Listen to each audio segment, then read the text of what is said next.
G'day punters, I'm Mark Duclos. Welcome along to this week's edition of the Ladbrokes Road to the Chase. We're at the pointy end of proceedings. This Friday night, 8 semi-finals of the Chase will be conducted at Wentworth Park. Only the winners go through. We also have 2 heats of the Group 2 Sydney Cup to kick off the program. My co-host, as always, Simon Orchard. I can just feel the anticipation of some of these owners and trainers knowing they've got a dog in a semi-final this Friday night with the possibility of getting through to that final. Yeah, this is D-Day, Duke, and sometimes they say it's harder to make a grand final than it is to win it. I reckon for all the trainers out there, it's been a bit of a pipe dream, right, for the last month as we've weaved our way around the state, but now they're planning their trips to Wentworth Park. Their dogs have probably had their final runs. They're in the kennels ready to go. They're trying to keep them as keen as possible, and D-Day is Friday, so cannot wait to get out to Wentworth Park and see these chases go around. Of course, we had the launch of the $1 Million Chase earlier today. Simon and I have come straight off that. Big crowd, big media crowd in attendance as well. Hopefully we can get some good coverage. We had stars like Peter Lagogiani, who is the only trainer to have prepared 2 winners of the $1 Million Chase. Of course, we've only had 5 runnings. And we also had Ryan Pappenhausen there, Simon, and we know how great a footballer he is, but a lot of people may not know how great a supporter he is of greyhound racing, not just the racing side of it, but also the rehoming. And he's put his money where his mouth is. He's been a greyhound owner, still is a greyhound owner. He was talking about having a runner up in rural Queensland running around for, what, $2,500? And they're talking about $1 million chase here. So I think the best part about our ambassadors at the moment, Duke, they really embrace the sport. They love our animals, they love our participants, and they're very willing with their time to come down and share some of their experiences with us. And the $1 Million Chase launch today was fantastic. You did a great job, by the way, mate, up there. And really looking forward. We're sharpening the knife, as we said last week. And Friday night, it's all to come. All right, let's hear from the Melbourne Storm fullback, Ryan Pappenhausen, at today's $1 Million Chase launch. Ryan Pappenhausen, Greyhound Racing New South Wales Ambassador. Good for you to come up to an event like this to promote an event that I'm sure you'd love to win one day. 100%. I mean, being an owner, it's probably the pinnacle, but yeah, even just the night itself was a great event. Yeah, get a really good turnout there, and I think they've got a theme this year. It's a circus theme this year, so plenty of clowns around, and I'll be bringing my clown mates along. So it's a good night, really enjoyable, and yeah, the dream's to have one running in it. I've got an Omen bet, zipping Orlando. Obviously, Timmy was saying in there, it's a tough heat, so if you can get through the semi there, I think a really good chance. So I might have a little dabble on that. Obviously, Zipping Curios went down last year, so I think it's going to be a zipping redemption. That's Paps in a moon boot. Hopefully he'll be back for round 1 of the NRL season in 2024. As I said, a man who certainly loves his greyhounds and greyhound racing. All right, let's get into the action on Friday evening. First up, we'll check the Ladbrokes all-in market. And Simon, last week, Postman Pat was that $5 mark. You and I both picked out a couple of greyhounds. Idolised for myself was $41, now into $21. Magistrate was your pick at big odds, into $26. But the one that punters came for was McKenna, who's come up with box 1 in a heat, $26 into $8 with Ladbrokes off the back of a hot Wentworth Park trial. Yeah, it's been crunched, hasn't it? And you're right, the trials mean one thing. It's interesting, Duke, and I'll throw this back to you. How much does a solo trial with no opposition mean compared to dogs that have showed at Wentworth Park they can run in a full race field? Look, I guess there's 2 ways to look at it. One, they do it 1 out. There's no other dogs to cause them interference, so they get that best possible run that they can at the track. 8-dog fields, obviously, are the hardest thing that you can race in, but the one thing you do want to see when you put a dog around a track like Wentworth Park, which is it is a tricky track. I mean, we've got different grill sizes at the boxes than what they have in Victoria. For McKenna to come out and run 29.3, still a young bitch, really, really young bitch. I imagine, you know, Michelle Carruthers would have just been doing handstands with that. And then to come up with a red in the semi-final, how do they contain themselves? You beauty. I tell you what, it's interesting, right? Postman Pat comes out, goes 29.6, but 5.55 basically to the first mark, which isn't lightning. Again, you come back to the different grill sizes in the boxes from Victoria to New South Wales. He's also raced in Queensland and that. I know, having dogs with Andy, our dogs, if we're setting a dog up for a race there or even a maiden, they've always had three looks at Wentworth Park. Get them used to the boxes, get them used to the first turn. You're very close to the fence there along the home straight, and then although it's a trial, they still get to see the surroundings. So you cannot win a race like $1 Million Chase without a trial on the track. and McKenna lived up to all the raps for her. As said, smashed in betting, $26 into $8. Umberto, $9, winner of the Megastar, second in the black top. It draws box 2. J is J, another one that's met with support. Again, a greyhound that probably hasn't bought, it's only had one go at Wentworth Park, fair enough, but I'm sure that Mick Zammit and Selena Zammit, they'd be wrapped drawing a low alley. And you go back through the history of the $1 Million Chase, Duke. I think one thing the market may be overlooking at the moment is local knowledge. A dog like Mortified was $14 last time I checked, maybe 12 around that price. Has raced at Wentworth Park a dozen times or so. Has run 29.4, 29.5 consistently and knows the place like the back of her hand. She knows the boxes. Against top class opposition as well. Yeah, you're spot on. One thing I will say, I hope you got a piece of that Idolise. I did. Well done. And look, we knew this would happen because dogs went out after missing the city qualifiers. Some dogs have been scratched since the box draws came out. Idolise 21, Magistrate 26, also trialled, 29.8, I believe. Albert's Memory had a trial, a little bit slower, just a tick over the 30-second mark. But what you do want to see is them get around safe and get used to the venue. But that's the query for me. A lot of these dogs at the top end of the market, Postman Pat, McKenna, Umberto, J is J, just don't have the experience. And maybe the market has missed that a little bit. All right. Friday night is a huge night. We kick off a 10-race card with Heat 1 of the Group 2 Sydney Cup for the States. It's over the 720 metres. Zipping Kansas, $4 into $3.30 off box 1. Zohar Bale is the favourite from box 8 at $3.10. Then we go to Bandit Jane at $4.60. Ritza Piper from box 2 at $6. Zipping Kansas back with a bang. Yeah, and well, that's the question. Is he back? And I guess the thought process for a trainer and also the owners, Marty and Fiona Hallen and Duke, what do you do with a dog like Zipping Kansas who's been, let's face it, an enigma, right, for basically the most of his career, and now he runs, 29.6 the other night? Where do you think he's at? Is he back or not?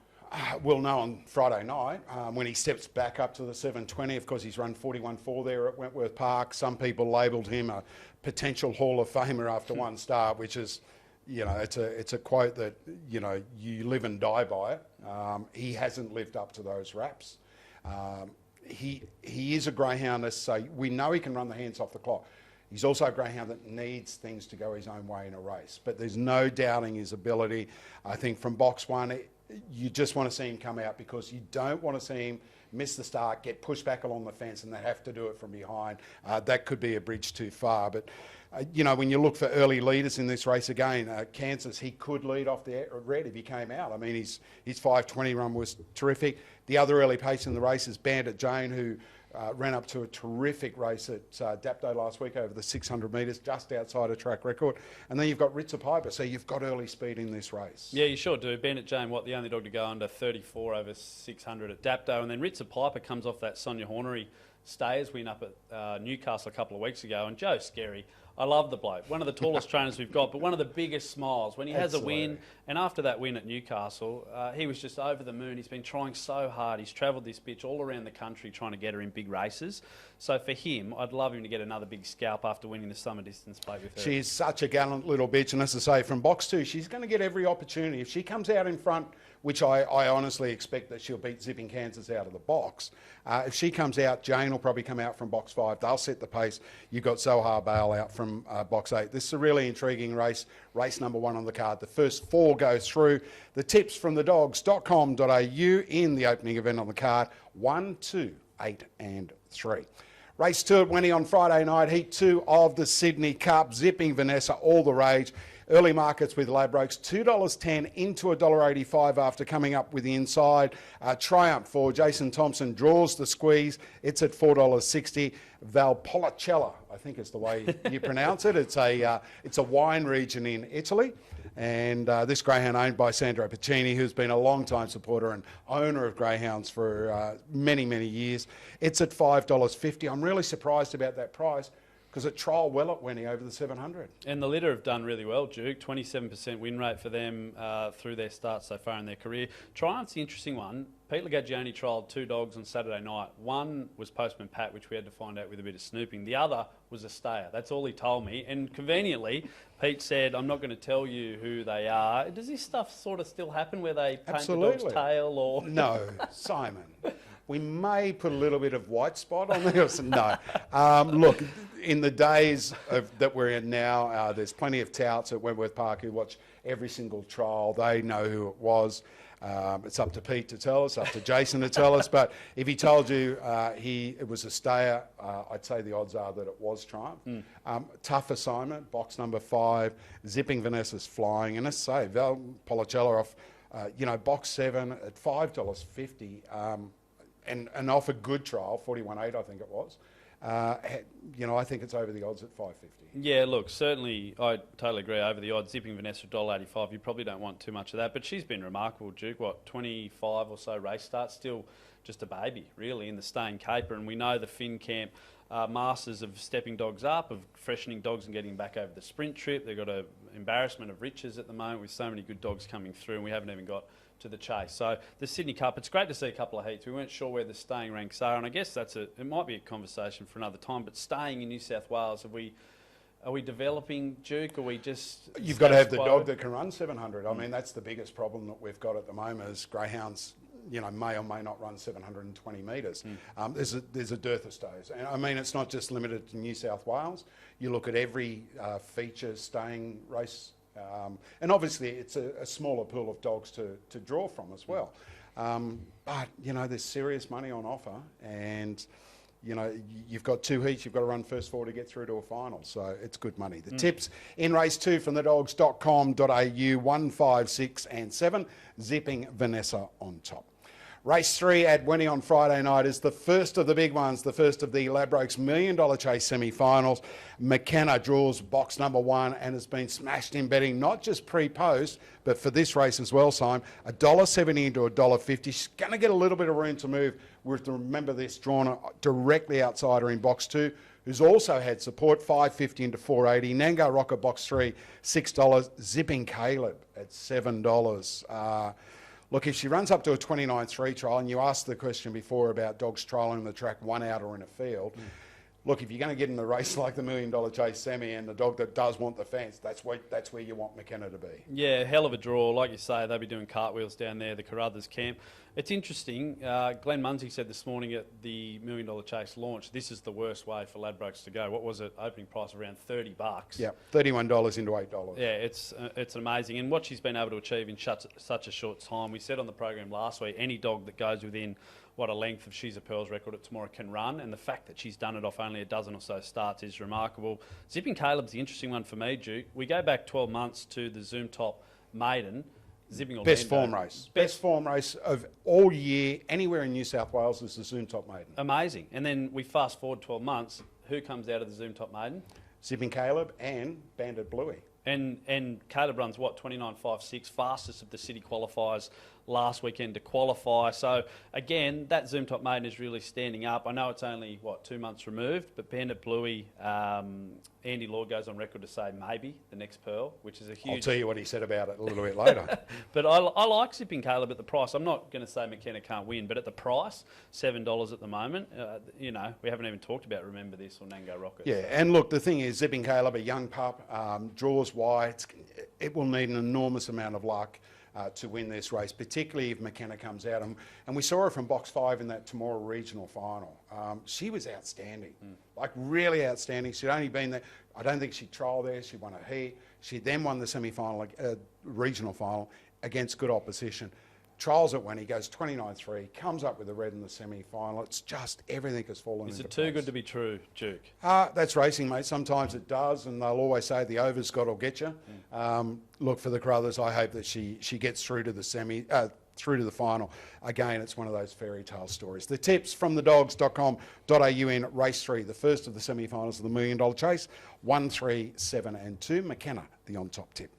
Race 4 at Wentworth Park on Friday night, semi-final number 2 of the Ladbrokes $1 Million Chase. The Dapto Megastar winner, Umberto, comes up with box 2 and has been installed as favourite at $1.90. Kelsey Bale, who, Simon, I thought Kelsey Bale was absolutely sensational at Wagga, draws box 8, 3.14 to 3.20. Has ability, a dog that you tipped last week, won at big odds. It's come up with a red, it's at $8, and fourth pick in the market, Dundee Smoky for Jeff Scott Smith at $7.50. Umberto, I tell you what, Jason Thompson and the team, they'd love to leave Umberto up here. It just keeps drawing alleys. Yeah. 1-1-2. Amazing. And there's nowhere to hide. We're only into the second semi-final, Duke, and already you're looking at 4 dogs that wouldn't look out of place in $1 million chase final. Kelsey Bale's an interesting one. I spoke to the team after that Wagga win. They were a little bit dirty that Kelsey Bale didn't get Greyhound of the Year. I think the quote was, she ran in more group finals than Wow She's Fast had starts, which when you go back through the record and you see back-to-back country cups, I think first dog ever to win, 3 country cups in a row, got the big bonus down there in Victoria and did it the hard way. Heats finals, not slot racing. And I'm paraphrasing here from the camp, but they think they've got a champion here. And what, at $400,000, you'd probably say that she's a really good chance. And I know that she wants to be boxed out wide. So I just thought her runs at Wagga, both occasions, she came from 6 and 8 off the leader down the back straight, and on both occasions ran past that leader. Again, box 8, Wentworth Park, really tough draw in a feature race, particularly when you've got a dog like Umberto, who we know is flying at the moment. Nangar Lucy only grabbed him in the last couple of strides. Yeah, he won the Dapto Mega Series, a well-performed Victorian dog. Comes up with, box number 2 in this semi-final. He can do just what he has to do, whereas Kelsey Bale from the outside has to do everything right. And she's not going to lead, so she's going to have to work her way through the field. And she needs luck. I think they wanted her to be 2 or 3 off the leader going through the first bend. You're right, from box 8 it's going to be tough. Umberto for Jason Thompson. The question I have with the Thompson kennel, and you would know much better than me, Duke, in terms of quality of dog that they've got coming through at the moment, where do you reckon this crop sits over the last 10, 15 years? Well, whenever you've got a Group 1 winner in your kennel, you're travelling well. And look, I've been doing, pieces with Jason Thompson. We go back, 30 years. I was on Sports Tonight at Channel 10, and Jace used to bring, dogs like Awesome Assassin up to Sydney for the feature races. I'd meet him at the airport. He'd walk the dog through the arrivals area. We'd have a camera crew there. We'd do the interview and that. People would come up and pat it and that. So, Jason Thompson has been one of the best trainers, not just in Victoria, but in Australia. For a long, long while. Learned his trade from the great Kevin Richards. Umberto probably doesn't stack up against some of the champions he's had in the past, but sometimes you don't need champions to win feature races. You just need luck and you need good box draws. And again, as I said, he's had 2 reds and a check coming up on Friday night. They'd be delighted with that draw. And that is race number 4. The second semi-final, the tips from thedogs.com.au, 2, 8, 1 and 4, Umberto on top. Race 5 at Wentworth Park on Friday night is another of the semi-finals, the third semi-final of the $1 Million Chase. It kicks off the quaddie. Sage Tennille, the Western Australian visitor who took out the Group 1 National Sprint Championship at the Meadows. It also comes up with box 1. It is $2.70.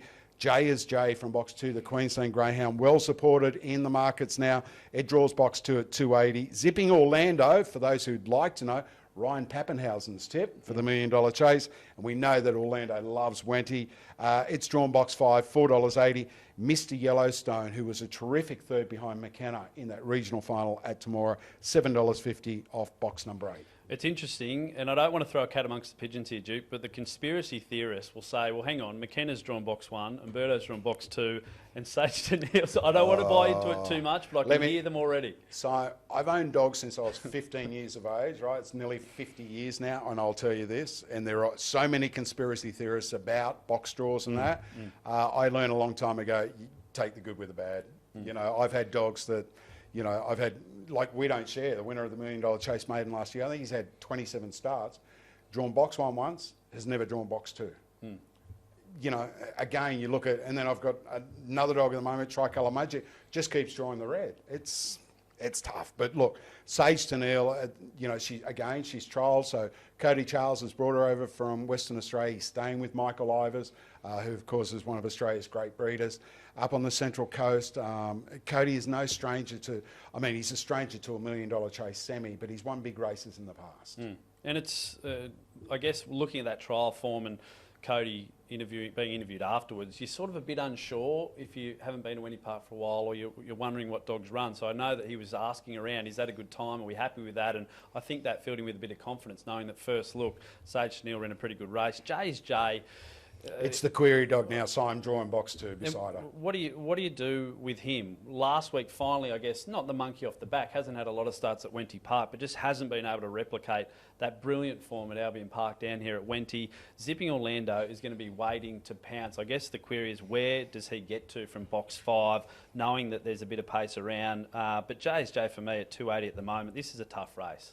It is a tough race, but again, boxers, they win big races like this, and you say that he hasn't brought his Albion Park form to Wenty. He hasn't to the extent where I think he failed in the Golden East Street Heat earlier this year, but he'd had one look at the track prior to that. He's had two looks at Wentworth Park now. He comes into this off a good win last week. Dogs are no different to human beings, mate. They fill themselves with confidence when they find the front, they race away and all that. So, look, I think he's a real danger from box number 2. The market indicates that as well, $2.80. You're right about Orlando. Where does he end up from box 5? At $4.80, you are taking a punt. Of course, he is the 7.15 winner, Association Cup. Again, if you're looking for a young dog at odds, Mr. Yellowstone, go back and have a look at the replay when it ran 3rd behind McKenna in that Temora Regional Final. To me, not because it's trained by Andy, but I think it was the run of the series. He was absolutely poleaxed on a couple of occasions and flew home. Again, a young dog, and Andy said this morning, he needs to do everything right. But if you're looking for something at a bit of value from box 8, sometimes it works in their favour. They miss trouble. $7.50, he's about that price. You do need a bit of luck, but as I said, his run in tomorrow was enormous. Yeah, he's spot on. All right, the tips in at race number 5 from thedogs.com.au, 1, 3, 5 and 2, Sage to Neil on top. I tell you what, punters would be looking, Simon, and thinking with 3 or 4 semis in or something, all the favourites are drawn, good boxes, and it doesn't change in race number 6. And Magistrate comes up with the inside draw. He's $2.60 to $2.40 at the moment. Hector Frawley from box 6 and Lady Divine draws box 8, $11 into $9 at the moment. Yeah, look, I love the Lady Divine story, of course, with Justin King now, but was with Kerry Drynan, littermate to Copious, littermate to Reflections, who was a group finalist, or multiple group finalists and a Group 1 place getter, I'm pretty sure, earlier this year, and gets through the city qualifiers. But a hell of a job for a trainer like Kerry to say, you know what, I'm going to just take a backward step approaching arguably the biggest race series that we've got and say, I want to focus on the breeding and the rearing. Justin, you take over. And he's flying. Dude. Oh, King is having a great run, mate. Absolute great. And a great bloke who puts, look, like any greyhound trainer, most of them are hard workers, mate. And sometimes they don't get the rewards for that hard work. But you see him in a race like this with Lady Divine, draws box 8, you're crossing fingers for guys like that because they are what this $1 million chase is all about. They are fairy tale stories. Yeah, and very generous with his time as well. But Magistrate, for me, mentioned it last week, $50 or whatever it was in the all-in market, $2.60 into $2.40 here from box 1. The trial was interesting. Just missed the start or knuckled a bit at the start, whatever might have happened there. But I thought the time of 29.8 was not bad for a first look. From box 1, you go back through his form, he doesn't smash the clock, Duke, but he's always in the race. He's very consistent greyhound. And I'll tell you what he does have, Simon, he's got good early pace. We talk about greyhounds having had one look at Wentworth Park. They can find 3/10. So 3/10 is the equivalent of 4 lengths. I'm expecting the track to be tuned up on Friday night. It's a whole different argument. But if he comes out and runs that, 5.35, 5.40 first split, he'll run that 29.5, 29.6. And I think they're the times we're going to see on Friday night. And again, the rails draw a massive advantage. And it's hard to line up, I guess, the national sprint form as well because it was, over a month ago. So I guess we're not discounting, obviously, what's happened in the national sprint, but the likes of Aussie Rocks, of Postman Pat, of Sage to Neil that have come through that race haven't seen a lot of exposed form, in New South Wales, of course, because they've been preparing for this night. So are they cherry ripe to go? 4.20 at the moment for Aussie Rocks suggests the market isn't sure. All right, the tips in race number 6 from thedogs.com.au, 6, 1, 2 and 4. Race 7 on the card at Wenty is the 6th semi-final of the Ladbrokes $1 Million Chase. We spoke with Peter Lagosiani this morning at the $1 Million Chase launch. He comes up with his favourite rug that both of his $1 Million Chase winners have come from in box 7 with Nad El Sheba, who has been firm in the market, 390 into 330. Palawa King, the headline dog, 310 out to 340. Banded Bluey, hope you copped the tip last week, punters. They bet $5.50, $6. Banded Bluey comes up with box 6 at $3.90. Magic Muffin is at $6.50. I've got to say, Simon, I thought Nat El Sheba was under the odds at $3.30, but it's been heavily supported, $3.90 into $3.30. Maybe Pete was giving you a smoky and telling you that it was a stayer, but it was actually Nat El Sheba. It could have been. I'll tell you what, box 7, for those who are unaware, as you mentioned, box 7 in both $1 Million Chase finals, it's almost become a running joke. Every time this race rolls around, if someone talks to Pete about box draws, he says, oh, box 7, almost like it's a fait accompli. But this is a really intriguing race. I think the market reflects that. Banded Bluey, who I believe you've got a little bit of some mail on from Andy potentially, last week was so brave. Was that a Melbourne Cup winner in Yachi Bale trying to chase it down and just kept finding and still such a young dog. So you'd think, with the benefit of the run, improvement to come? Oh, absolutely. And we said last week, Andy Lord is of the opinion that she could well be another She's a Pearl. She's running the same early splits that Pearl run. I spoke to Andy just before we recorded this podcast, and he said to me, he said, look, he said the thing against her is her age and her experience when you're taking on, greyhounds that of the calibre of, Palawa King, for example. He said, have a look at what she's done. Her first start at Dapto, she sprawled out of the boxes, still ran sizzling time. She then went back the next week, ran sizzling time again. She had her first official start at Wenty last week. I thought she was really gallant. And again, you are praying for luck. You are praying for her to have an unimpeded run in the early stages, particularly with Nat El Sheba, who took out the Richmond Regional Final, drawn on her outside. I can only tell you what Andy Lord said. He's got a massive opinion of this bitch. Absolutely massive opinion.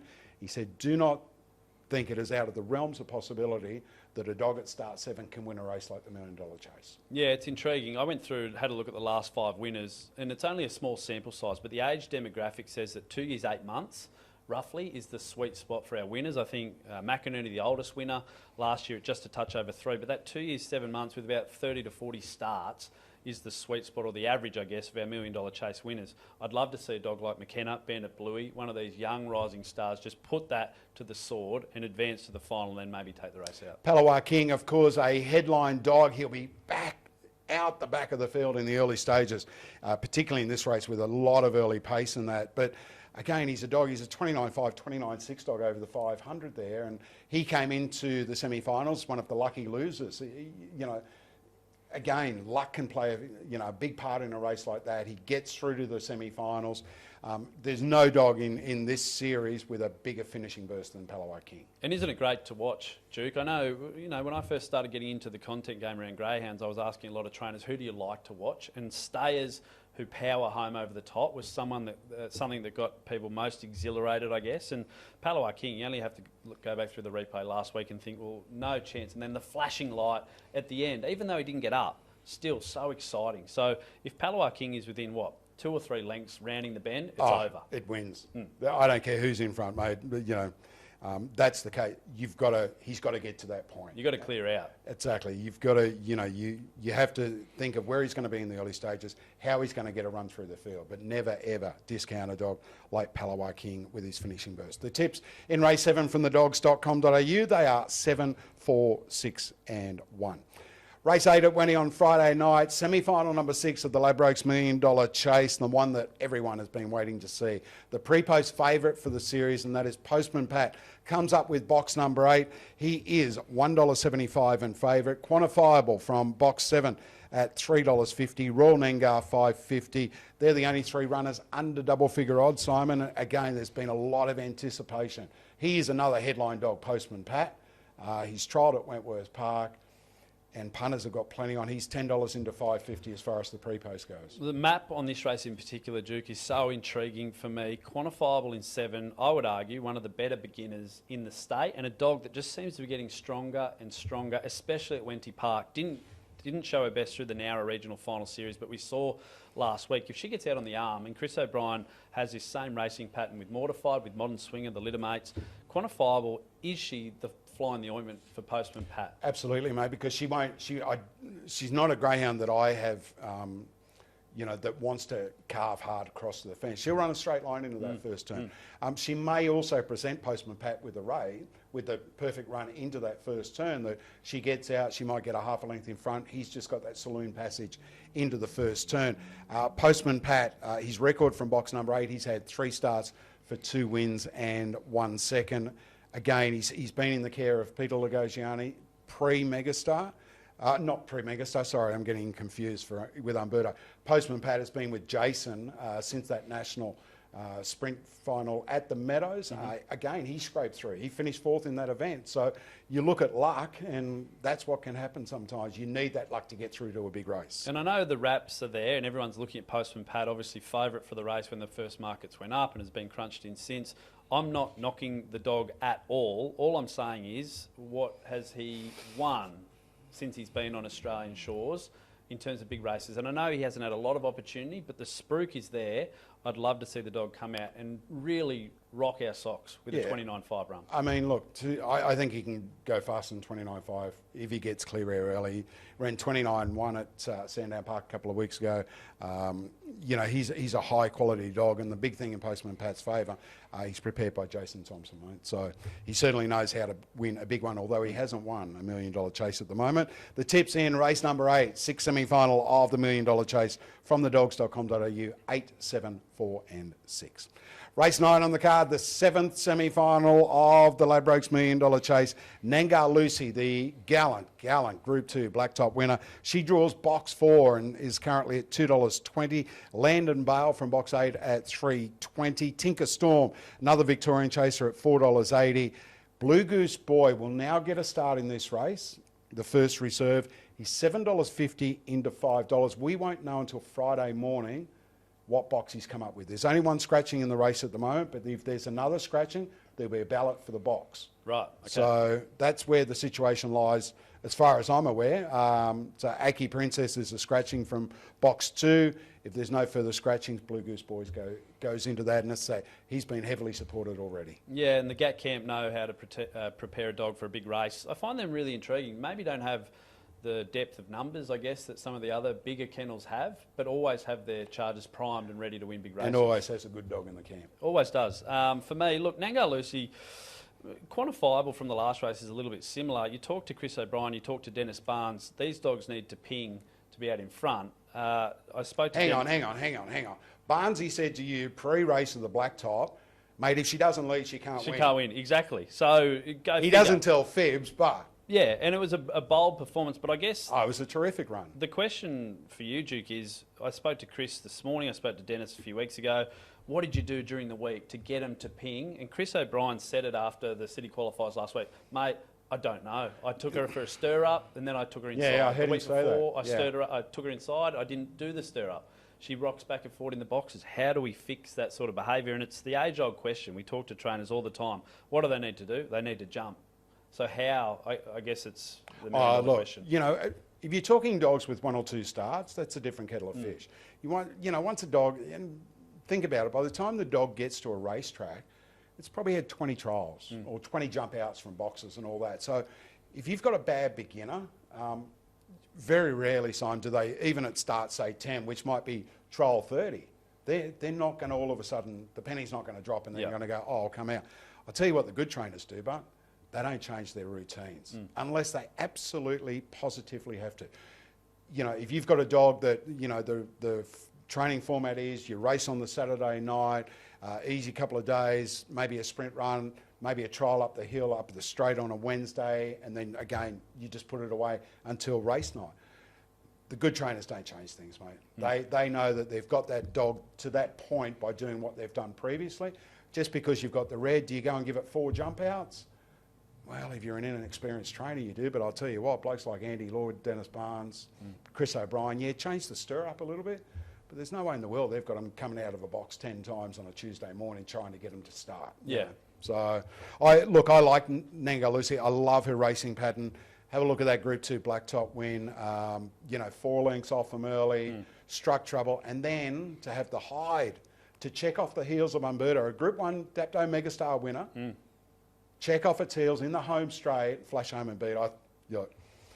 She's a Group 1 age-restricted winner at Wentworth Park. Yeah, we are banking on her coming out. Tika Norm, drawn in box number 3, got plenty of early toe as well. I just love the guts of Nangar Lucy, mate. I just think she's got so much Tika that, lesser dogs wouldn't have won that Group 2 Black Top final, mate. So I'm with her. Thedogs.com.au, they're with the first reserve. They've gone 9 Blue Goose Boy from 4, 8 and 7. All right, race number 10 on the card, the last of the semi-finals of the $1 Million Chase. I'll tell you what, how would the hearts be beating, right? So tell me, you're a dual Olympian for Australia, playing hockey in that in your previous career. When you get to that big match, what were you like with the nerves and the pressure? Did it get to you? Ice cool. Duke. but I'll tell you why. Everyone's different, and this goes for any walk of life. Preparation is key, and the number one rule of sports psychology, Duke, which I know you can't tell a dog, process over outcome. So if the trainers have ticked all the boxes, the dog is fit, the dog is well, the dog's been checked over, they've trialled, everything is the same as you mentioned, the best trainers do, then the process will take care of the outcome. So by this stage, race 10, Chris O'Brien with Mortified is going to be sitting there, Jace Magri zipping Novak, probably palms getting a little bit sweaty, probably starting to look around and see who has qualified. Maybe there's an opportunity if we can get through. I'd hate to be in race 10, I tell you what, but it's a hell of a race. Mortified, zipping Novak, your pick, Idolised from a difficult box, and I guess that's the question. You look at this map, Duke, what happens in the first 100 metres? Well, again, just before we get to that, we talk about trainers and that, and you talk about the processes over outcomes. These guys, they know exactly what to do. We're talking Chris O'Brien, we're talking Jason Magri, we're talking Pete Prasuto from Victoria, and we're talking Frank Hurst, who's got Mia She's Fast, who won the 2019 version of the $1 Million Chase. They would have just made sure their charges are perfect for this week moving forward. It's difficult, Simon, when you think about from box 8 for Idolised. We know she's a genuine lead pinger. But I tell you what, I've seen champions come undone from box 8 at Wentworth Park in feature race finals. Mortified, I've got an enormous rap on this bitch. To do what she's done, coming back off a serious injury, I thought her run in the Megastar behind Umberto was just sensational. Zipping Novak, he absolutely hummed out of the box in the Gosford Regional Final. We know he's a 29.5 dog at Wenny as well. And Mia She's Fast, another one with early toe. I mean, wherever you look, there is a quality conveyance here, mate. And Mortified is $260 into $230. Zipping Novak $260. Idolised $5 into $450. Mia She's Fast $650 into $5.50. Tell me, what's the last word from the trainers that you've spoken to this week about this race? Well, I spoke to Chris O'Brien, as I've mentioned a couple of times. He just said, look, we're excited for the opportunity. We're living the dream. This is the races that we wanted to be involved in. I think for him, there's more relief than anything. He's missed out a couple of times in big races. We know Mortified was favourite for the National Futurity, missed the start from box 1, opportunity goes begging. The Megastar, again, sluggish away, just didn't quite, although the run was super, didn't quite produce what Chris was hoping. So I think she's got a big run in her. So I know that he's super excited for this. Jace Magri's a really intriguing one. He's a hard one for me to get a hold of. He's not an easy... Well, I'll tell you what, it's not easy to get anything out of Jace, let me tell you. I remember going to I think Novak was in one night. I said, what do you think? He goes, what do you mean? I go, well, you got to tell me something so I can tell the punters. He goes, I think he can win. Thanks, oh, mate. You go back through his form. You've mentioned good trainers before, the likes of Jason Thompson. Last week when I checked, he'd won more than 50% of his last 50 starts, mate. Unbelievable record, right? And in a rich vein of form. Earlier in the year, the word was, didn't want to jinx the dogs, didn't want to get involved with us because the kennel wasn't going as good as he hoped. I don't know if that's true, that's just what I was hearing. Now he's flying and I figure I'm just going to stay away and let him continue to have success. But I do know there was some surprise trainers behind the boxes at Gosford that Novak came out the way that he did. If he does, I don't know if Mortified, Mia She's Fast or Idolised can get across, but I don't know if that will happen. My tip is Mortified to lead, Idolised to be game, but just... needs an ounce of luck, probably more than an ounce. Yeah, needs a bucket load of luck, luck absolutely. But we know that she's a gun beginner as well. We know that she loves Wentworth Park. She's had 5 starts at Wenny for 4 victories. The only time she failed was when she blew the start behind She's a Pearl last year. So, look, I don't have to back her this week at $4.50 because I took the $41 and $11 to place about her winning the final. So I'm going to be riding her for luck in that. But again, if Zipping Novak comes out from box 2 and again, you know he's a 29.5 dog. And if mortified, maybe, as you said, a little bit sluggish away. Mia, she's fast. She started favourite in that Gosford Regional Final. That Zipping Novak won. This, again, as said, you can imagine that palms would be sweaty, the heart would be racing. This is the last chance to get through into a race that is life-changing. It's worth $1 million. So good luck. The tips from the dogs: 2, 6, 8 and 9 for the last of the semi-finals of the $1 Million Chase at Wentworth Park on Friday night. All right, so time to find a couple of best bets. Again, let's just say you go across the whole spread of these semi-finals and the Group 2 Sydney Cup heats as well. And some of these dogs have drawn absolutely perfectly. Yeah, look, I can't go past Magistrate. I tipped him last week at the big price to take the whole thing out, and I think the box draw only enhances it. $2.40 at the moment from box 1 with the trial under the belt, which wasn't a bad one, 29.8. I just think he's perfectly placed. And Greg Stella, we mentioned strike rates, doesn't have a huge team in work, but he's striking absolutely superbly. So Magistrate for me, one of the best. And then Mortified, maybe this is a little bit of a heart over head. I saw the dog debut at Dapto last year in the depths of winter. I sat down there with Chris O'Brien. We talked through this litter out of Banjo to Fire and just what he hoped they could become. So I feel like I've been on the ride. That's not to say that she's not a fantastic proposition, but I just love her. And I love Chris. I sat down and had a beer with him after Bottom Swinger won the New South Wales National Sprint. And he sits back and goes, mate, I just never thought this could happen. So for Mortified to win, I think from box 6 it makes it a little bit tricky, but if she gets out like we know she can and run that 540, 545, I think she's going to be really hard to beat. Oh, she will be hard to beat, mate. My best bet, no gold stars here. I just thought McKenna, again, I took some of the $21 last week off that trial, which we didn't find out about until after the podcast, so that's why we didn't tell you. Perfectly drawn, good wrap on this pitch and that. And my best at a bit of odds is Bandit Bluey. Again, when someone like Andy Lord says to you, I think this dog can do this. Yeah, she's a young dog and, you know, she's got a lot to learn. Her start is critical for her. She draws an awkward alley. She draws a tough race. But, you know, this is what dreams are made of. And, you know, she's trialled brilliantly at Wentworth Park. Didn't run the time that probably thought that she'd run last week, but she'll improve off that run as well. And she's race 7, number 6. McKenna, race 3, number 1. Big night on Friday night. I can't be trackside, but you will be there, live hosting for the gig. And as I say, mate, it is one of the nights of nights. You talk about Golden Easter Egg Heat Night.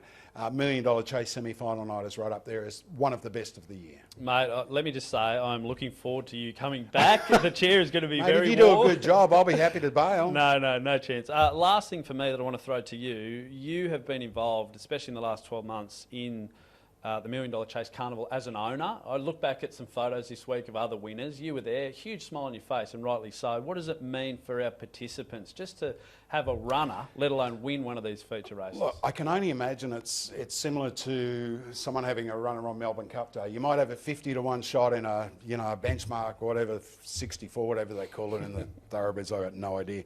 And again, I could only imagine, for people, and we were lucky enough last year, we won both the $1 Million Chase maidens that were on. For me, they were $15,000 or $25,000 races. For me personally, that was like winning $1 Million Chase. It was a huge thrill. So again, we go back to, the people that have coming to Wentworth Park. Some of them are coming to Wentworth Park for the first time. Broken Hill, for example. And places like that have never been to Wentworth Park. They have got a shot at $1 million next week if they get through. It's a huge thrill for any owner. You always cross fingers, and again to be in $1 Million Chase semi. I don't know how some of them sleep the night before. Let me tell you, because as an owner like me, you run that race in your head 150 times. What if it steps? What if it doesn't step? What if it gets a run through? What if this dog begins? Again, it's part and parcel of the thrill of being involved in greyhound racing, Simon. Maybe you just get to Wentworth Park, you head to the bar, and then you forget what happens from there. Maybe that's the best way to deal with the nerves. Cross fingers. I'm so superstitious an owner. If I've had a win on one of the dogs, and I've got to remember what socks I wore or what shirt I had on or something like that. I'm terrible like that, but yeah. Same jocks sort of guy. Absolutely, mate. Right. Yeah, I'll remember. Like, I went through a stage where if I had a dog that drew box 4 and we thought it could win, I would make sure I wore a pair of blue underpants that day. Terribly superstitious. Not a great punter, but very superstitious. All right, mate, good luck on Friday night. It's going to be a cracker of a race night, and we'll be back here next week previewing the world's richest free entry race. I'm Mark Duclos. This has been Simon Orchard. Hope you've enjoyed Road to the Chase, and don't forget, massive night at Wentworth Park on Friday evening.